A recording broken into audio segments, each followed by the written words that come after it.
Take it away. That's probably top 3 hardest part of my job, numbers. It's crazy. But anyway, well, first of all, Merry Christmas to everybody. And but secondly, man, shout out to Noons and the boys, Big Noonan and them. That was just freaking awesome. Getting a chance to watch that. I was in the office last night watching it, and just really, really cool. Really proud of them and happy for them. Sorry, Beret. Tough year for you in Notre Dame this year. Yeah, tough for you, but we still love you. But anyway, just an awesome accomplishment, and just really cool to see them accomplish that, and just not just, we got so many great things going on campus. All of our excited about gymnastics getting ready to get cranked up, so cool, and our facilities getting ready to open up with lacrosse and rowing and gymnastics, and our wellness area up there, and what we're getting ready to do over here at volleyball, as y'all see the 10,000-foot crane. Really cool to see that. It's kind of weird riding by here. I've been here as long as I have. It's wild looking at Jervy, just kind of naked, if you will. I've never really seen it like that, but excited about all the stuff's going on. And then obviously, man, basketball, I haven't had a chance. I've been on the road, but man, I've been just living and dying with every bucket with the Tigers, especially them beating Alabama. That was pretty cool. So just really, really fun to see a lot of great things going on throughout November and into December and into the new year. So we'll have a lot of fun with all of our spring sports, coming up. But just awesome to see last night. And then for us, man, just since our I don't know when the last time I saw y'all. It was the South Carolina game, maybe, after the game. Really proud of our team for, how they finished. Is a just great heart and resilience. It's not easy to win games. It's really, really hard. We finished with 8 wins on the regular season, and that's 13 years in a row that we've had 8+ wins, and obviously 12 of those have been 10+. But 13 years in a row of 8+ wins, that's a short list. Clemson, Alabama, and Georgia. So I know everybody thinks it's easy to win, but it's so hard. And so I'm proud of our guys, backs against the wall, and just how they finished. Guys stepping up, a lot of personnel down, and to see them rise up the way they did was great. To earn the opportunity to go to the Gator Bowl, we're really excited about that, and a chance for a 9th win. And if we get a 9th win, then that list of 3 goes to 2, us and Alabama. So, a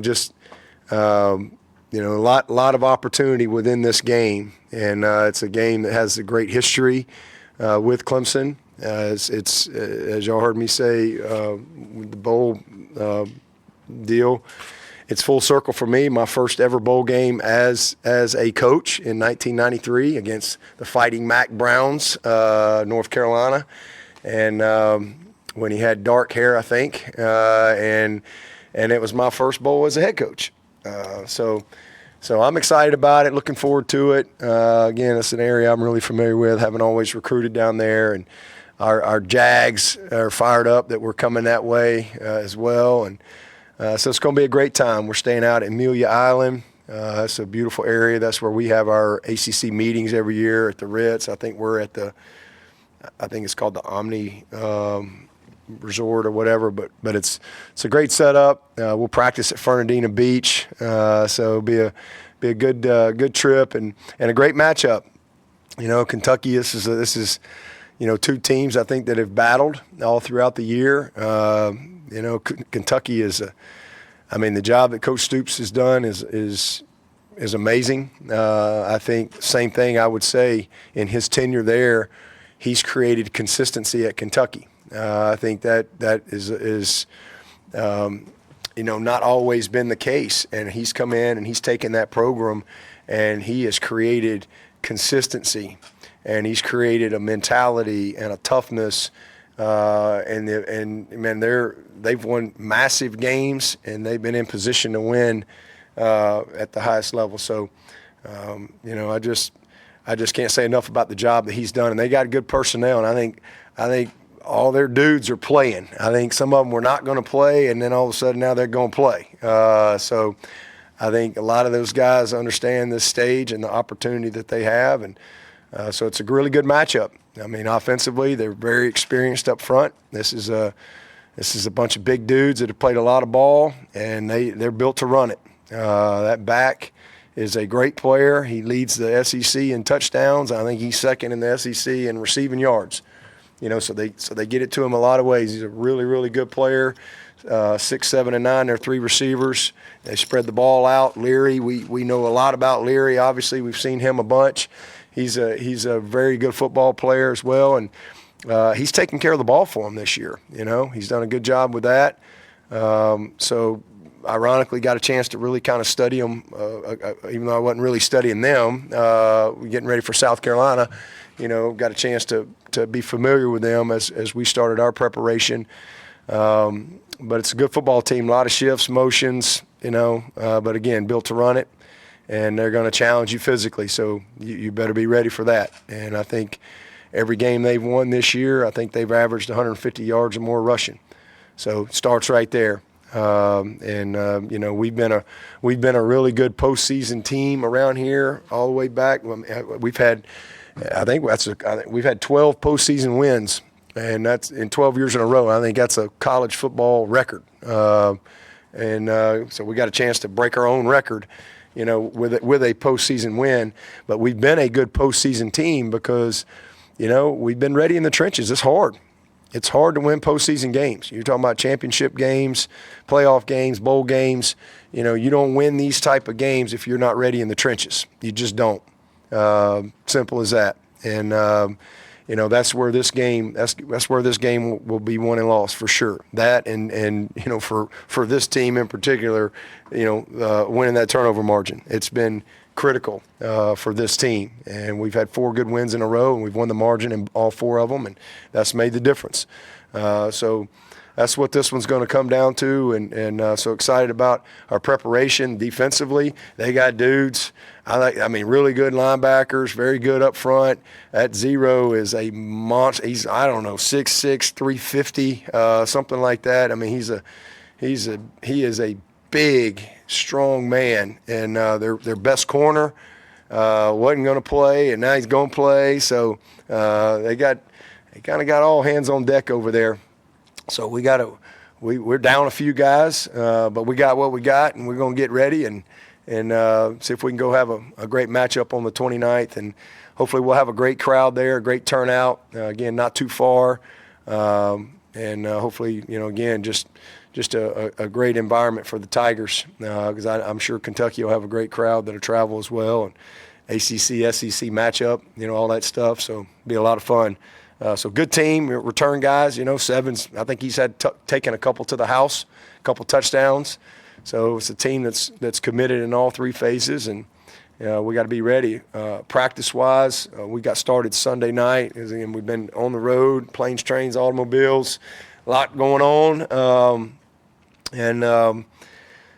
So I got started Sunday night, and then yesterday was just a full all-day and night staff day for us, just to really just not have any recruiting and just be here.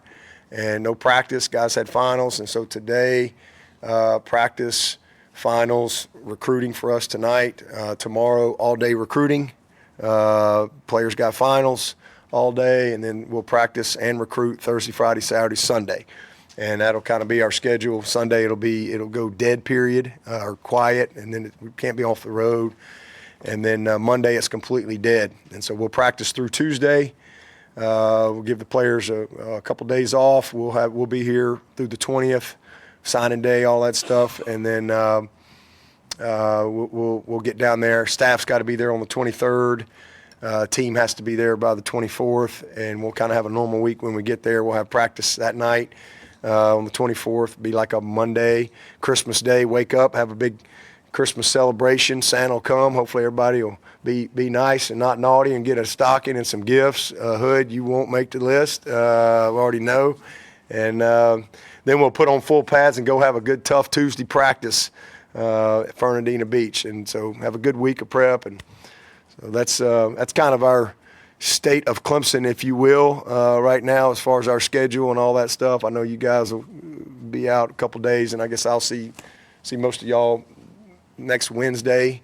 We got a lot of graduates on this team. I'm really proud of that. Got a bunch of guys getting master's degrees and they're getting their undergrad degree next week as well. So it's just a lot going on. It's exciting. And, 2 new coaches, as y'all all know, and it's unfortunate the way the world is now and how things have to happen with, the calendar, the way the calendar is set up, but really excited about Chris and Matt coming in, and their families. These are two really, really experienced, 2 great coaches that I think just check every box for us, and it's been a good start. A lot of stuff going on for them too. But Chris and I go way back, as you know, and super excited for him to be back. And it's a different Clemson than the one he left in 2010.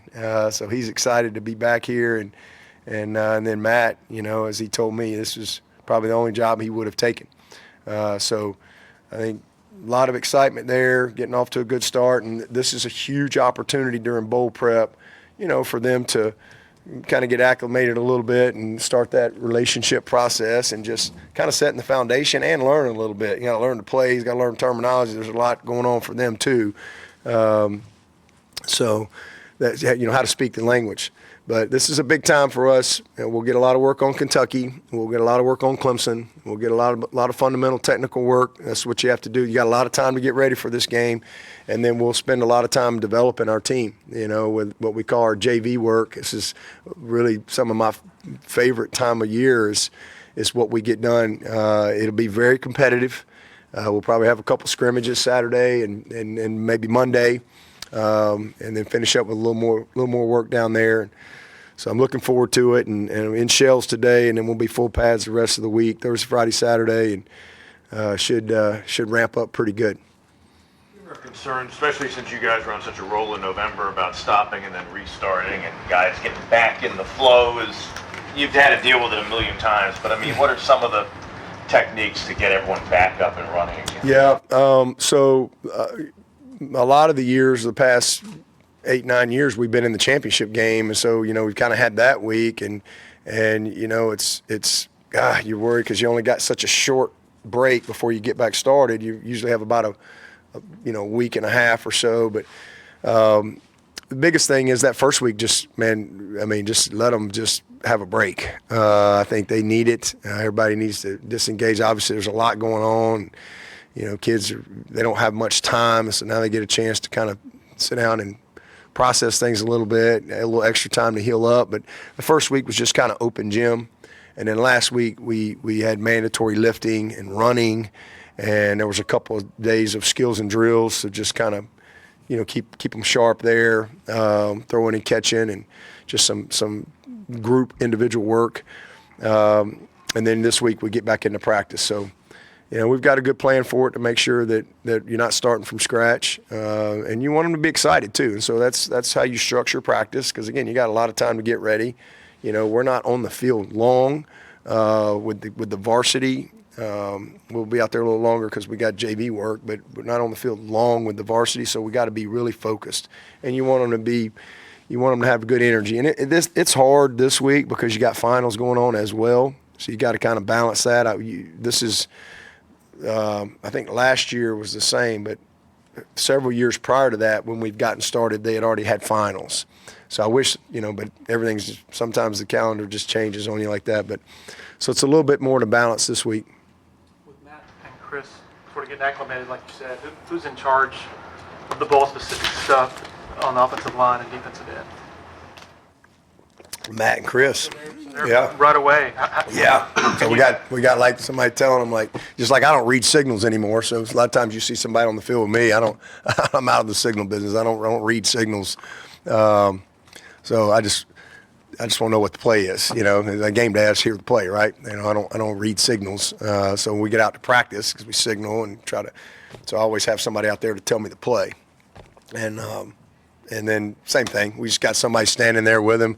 He knows what inside zone is, but he doesn't know what we call it. He knows what the power is. He knows what the counter is. He knows what 5-man protection is. He knows what 6-man. He knows what a full slide, 7-man protection. He understands all that, but he don't know what we call it. Right? We some people call it 1, 2, 3, 4, 5, 6. Other people call it 1, 2, 3, 4, 5, 6, 7, 8, 9, 10. Right? Some people call it something else. So you got to learn how to. Some people say hello. Some people say hola.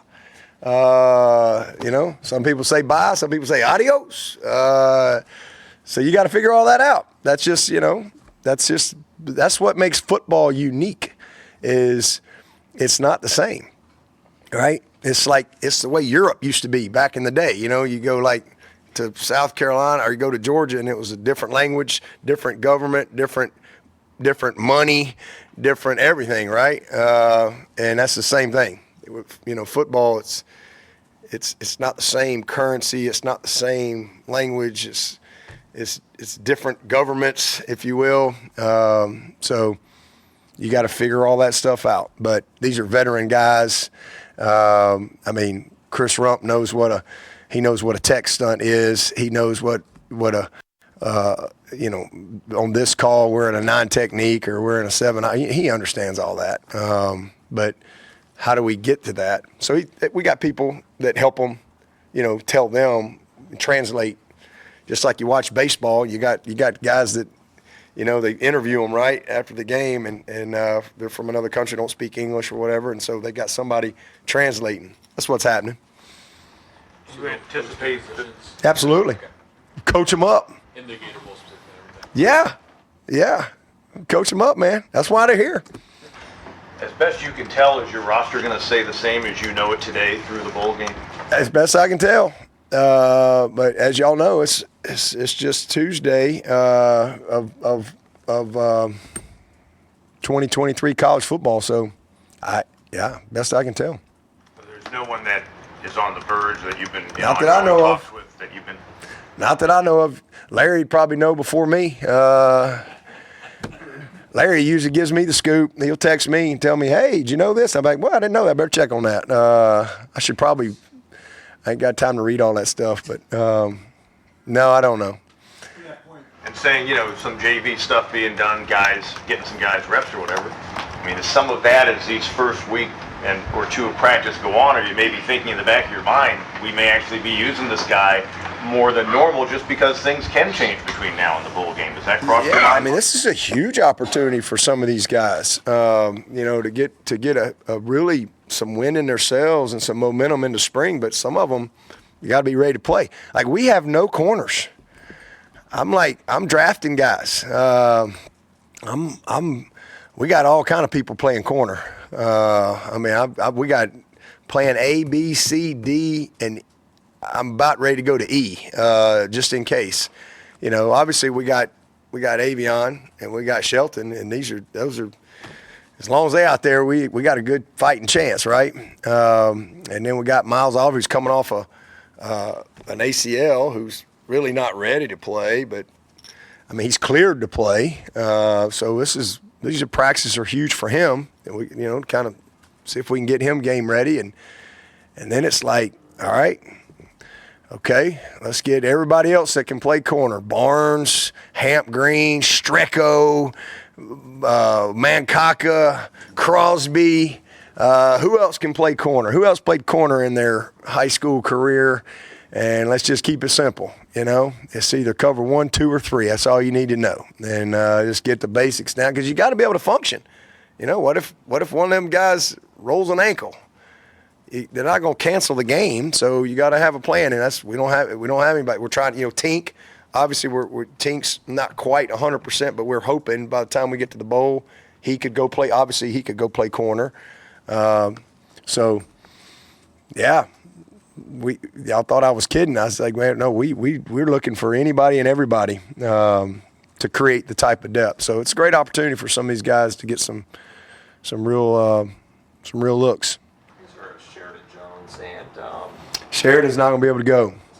He's not going to be able to go. His hips, he got a shot the last couple games to try to be ready, and he just he just doesn't feel, and he's been battling some migraines kind of really all year. He had to miss a game for that, as y'all know, but he just doesn't think he can do it. And that would be, and maybe if something changed there, I don't know. We'll see. Maybe it changes by the time we get to the bowl, but because even if he couldn't play, just having him ready to play would be a shot in the arm for us. But so we got plenty of guys. We'll figure it out. We'll create some depth. We'll get some guys that'll scrap and go battle. Move Shipley over there. Shipley will go do it if we need him to. Put him on the list. We got what we need.